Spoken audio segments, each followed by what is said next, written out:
다 같이 사도신경으로 신앙 고백하겠습니다. 전능하사 천지를 만드신 하나님 아버지를 내가 믿사오며 그 외아들 우리 주 예수 그리스도를 믿사오니 이는 성령으로 잉태하사 동정녀 마리아에게 나시고 본디오 빌라도에게 고난을 받으사 십자가에 못 박혀 죽으시고 장사한 지 사흘 만에 죽은 자 가운데서 다시 살아나시며 하늘에 오르사 전능하신 하나님 우편에 앉아 계시다가 저리로서 산자와 죽은 자를 심판하러 오시리라. 성령을 믿사오며 거룩한 공회와 성도가 서로 교통하는 것과 죄를 사하여 주시는 것과 몸이 다시 사는 것과 영원히 사는 것을 믿사옵나이다.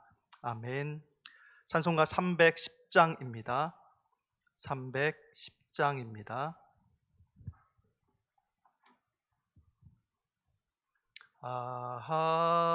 하나님의 은혜로 있을 데 없는 자 왜 구속하여 주는지 난 알 수 없도다. 내가 믿고 또 의지함은 내 모든 형편 아시는 주님 늘 보호해 주실 것을 나는 확실히 아네. 왜 내게 굳세 믿음과 또 복음 주셔서 내 맘이 항상 편한지 난 알 수 없도다.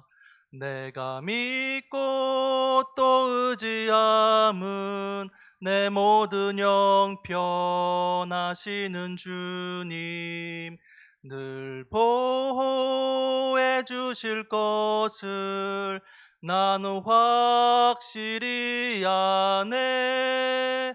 왜 내게 성령 주셔서 내 마음 감동해 주 예수 믿게 하는지 난 알 수 없도다.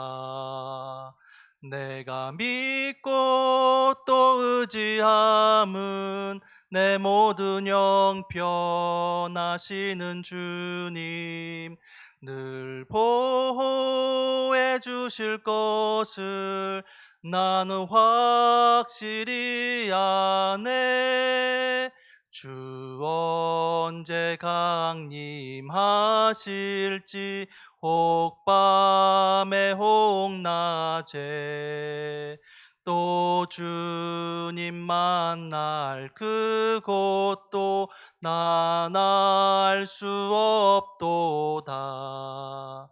내가 믿고 또 의지함은 내 모든 형편 아시는 주님 늘 보호해 주실 것을 나는 확실히 아네.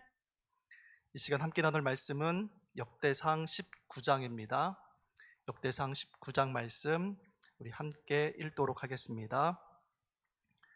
그 후에 암몬 자손의 왕 나하스가 죽고 그의 아들이 대신하여 왕이 되니 다윗이 이르되 한운의 아버지 나하스가 전에 내게 호의를 베풀었으니 이제 내가 그의 아들 한운에게 호의를 베풀리라 하고 사절단을 보내서 그의 아버지 죽음을 문상하게 하니라. 다윗의 신하들이 암몬 자손의 땅에 이르러 한운에게 나아가 문상하매 암몬 자손의 방백들이 한운에게 말하되 왕은 다윗이 조문 사절을 보낸 것이 왕의 부친을 존경함인 줄로 여기시나이까. 그의 신하들이 왕에게 나아온 것이 이 땅을 엿보고 정탐하여 전복시키고자 함이 아니니까 하는지라. 한온이 이에 다윗의 신하들을 잡아 그들의 수염을 깎고 그 의복을 볼기 중간까지 자르고 돌려보내매 어떤 사람이 다윗에게 가서 그 사람들이 당한 일을 말하니라. 그 사람들이 심히 부끄러워하므로 다윗이 그들을 맞으러 보내 왕이 이르기를 너희는 수염이 자라기까지 여리고에 머물다가 돌아오라 하니라. 암몬 자손이 자기가 다윗에게 밉게 한 줄을 안지라. 한운과 암몬 자손은 더불어 은 1000달란트를 아람 나하라임과 아람 마아가바와 소바에게 보내 병거와 마병 상4대 곧 병거 32,000대와 마아가 왕과 그의 군대를 고용하였더니 그들이 와서 메드바 앞에 진침해 암몬 자손이 그 모든 성읍으로부터 모여와서 싸우려 한지라. 다윗이 듣고 요압과 용사의 온 무리를 보냈더니 암몬 자손은 나가서 성문 앞에 진을 치고 더불어 온 여러 왕은 따로 들에 있더라. 요압이 앞뒤에 진 적들을 보고 이스라엘에서 뽑은 자 중에서 또 뽑아 아람 사람을 대하여 진을 치고 그 남은 무리는 그의 아우 아비새의 수하에 맡겨 암몬 자손을 대하여 진을 치게 하고 이르되 만일 아람 사람이 나보다 강하면 내가 나를 돕고 만일 암몬 자손이 너보다 강하면 내가 너를 도우리라. 너는 힘을 내라. 우리가 우리 백성과 우리 하나님의 성읍들을 위하여 힘을 내자. 여호와께서 선히 여기시는 대로 행하시기를 원하노라 하고 요압과 그 추종자가 싸우려고 아람 사람 앞에 나아가니 그들이 그 앞에서 도망하고 암몬 자손은 아람 사람이 도망함을 보고 그들도 요압의 아우 아비새 앞에서 도망하여 성읍으로 들어간지라. 이에 요압이 예루살렘으로 돌아오니라. 아람 사람이 자기가 이스라엘 앞에서 패하였음을 보고 사신을 보내 강 건너편에 있는 아람 사람을 불러내니 하다네셀의 군사령관 소방이 그들을 거느린지라. 어떤 사람이 다윗에게 전하매 다윗이 온 이스라엘을 모으고 요단을 건너 아람 사람에게 이르러 그들을 향하여 진을 치니라. 다윗이 아람 사람을 향하여 진을 치매 그들이 다윗과 맞서 싸우더니 아람 사람이 이스라엘 앞에서 도망한지라. 다윗이 아람 병거 7,000대의 군사와 보병 3만명을 죽이고 또 군대 지휘관 소박을 죽임에 하다네셀의 부하들이 자기가 이스라엘 앞에서 패하였음을 보고 다윗과 더불어 화친하여 섬기고 그 후로는 아람 사람이 암몬 자손 돕기를 원하지 아니하였더라. 아멘. 역대상 18장부터 20장은 다윗이 주변 나라들과 치른 전쟁을 기록하고 있는데 오늘 본문인 19장은 암몬과 아람과의 전쟁을 다루고 있습니다. 다윗은 자신에게 호의를 베풀었던 암몬 왕 나하스가 죽자 나하스의 아들인 한운에게 조물 사절단을 보냈습니다. 다윗도 호의를 베푼 것이지요. 그런데 이런 다윗의 호의는 오해를 받았습니다. 3절 말씀입니다. 암몬 자손의 방백들이 한운에게 말하되 왕은 다윗이 조문 사전을 보낸 것이 왕의 부친을 존경함인 줄로 여기시나이까 그의 신하들이 왕에게 나온 것이 이 땅을 엿보고 정탐하여 전복시키고자 함이 아니니까 하는지라. 암몬의 대신들은 한운에게 다윗이 조문 사절단을 보내서 나하스를 조문한다는 것은 핑계이고 실제로는 침략하기 위해서 그 땅을 엿보러 온 것이라고 말했습니다. 다윗은 주변 나라들과의 전쟁에서 승승장구하고 있었기 때문에 암몬의 대신들 입장에서는 다윗이 자신들도 공격할지 모른다는 두려움이 있었던 것 같습니다. 이 오해는 사절단을 모욕하는 일로 확대되었는데 사신들은 수염이 잘리고 골기 중간까지 옷이 잘리는 수모를 당했습니다. 그 당시 남성의 수염은 권위를 상징했기 때문에 수염을 자른다는 것은 그들의 권위를 모욕하는 것이었고 옷을 볼기 중간까지 잘라 하체를 드러난 것은 벌거 벗긴 것과 같은 수치를 주는 일이었습니다.